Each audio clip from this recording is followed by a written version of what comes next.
Est-ce que tu hésites sur ton orientation ? Si oui, est-ce que tu as déjà pensé à devenir soignant ? Le podcast POV Je deviens soignant t'aide à y voir plus clair dans les métiers de l'hôpital, à faire le tri et à avancer sereinement. Ici, tu vas avoir des lycéens comme toi qui vont poser leurs questions sans filtre. Quelles études ? Quel rythme ? Comment se passent les stages ? À quoi ressemble le quotidien à l'hôpital ? Et des étudiants vont y répondre. Des étudiants des écoles et des instituts de formation paramédicaux qui sont tout juste passés par ces étapes vont partager leur vécu, leurs conseils, leurs galères aussi et leurs réussites. Alors, prêt à les écouter ?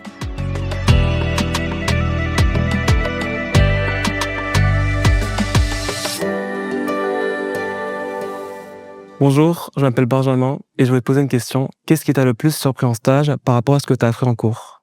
Le premier stage, en fait, quand on le commence, il y a ce côté, on est un peu poussé dans nos retranchements. C'est même parfois un peu violent, mais on a ce côté où on est quand même vraiment très très bien entouré, que ce soit au niveau des référents, des tuteurs de stage, etc. On a des formateurs qui sont très à l'écoute, qui vraiment nous accompagnent pour puiser dans nos ressources. Enfin, je sais pas si tu partages ce côté-là, mais il y a vraiment... Oui, il y a un accompagnement qui est optimal et par les formateurs à l'école et par les tuteurs de stage. Ce qui m'a le plus surpris, moi, en stage, c'est peut-être la transition entre le côté théorique. Donc là, je parle surtout des étudiants fraîchement sortis du bac ou de la faculté, où on a vraiment été derrière nos livres pendant un certain nombre d'années. Et le fait de pouvoir appliquer nos connaissances en stage et donc de les réadapter en fonction du stage que l'on effectue et prochainement dans notre vie professionnelle. Ça a été une difficulté auquel j'ai pu faire face parce que du coup, il faut adapter les connaissances parce que chaque humain est différent, chaque typologie de stage est différente. Et finalement, il y a une telle diversité que peut-être qu'on va appliquer la moitié ou les 3/4 de ce qu'on a vu à l'école.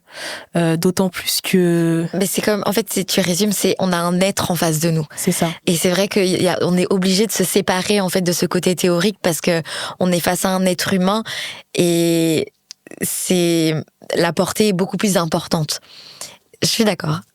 Mais ça nous fait grandir, c'est vraiment une expérience humaine et on prend conscience en fait de la situation dans les hôpitaux, de toute cette souffrance, de tout ce qui entoure en fait ce monde et on est obligé de se l'imprégner.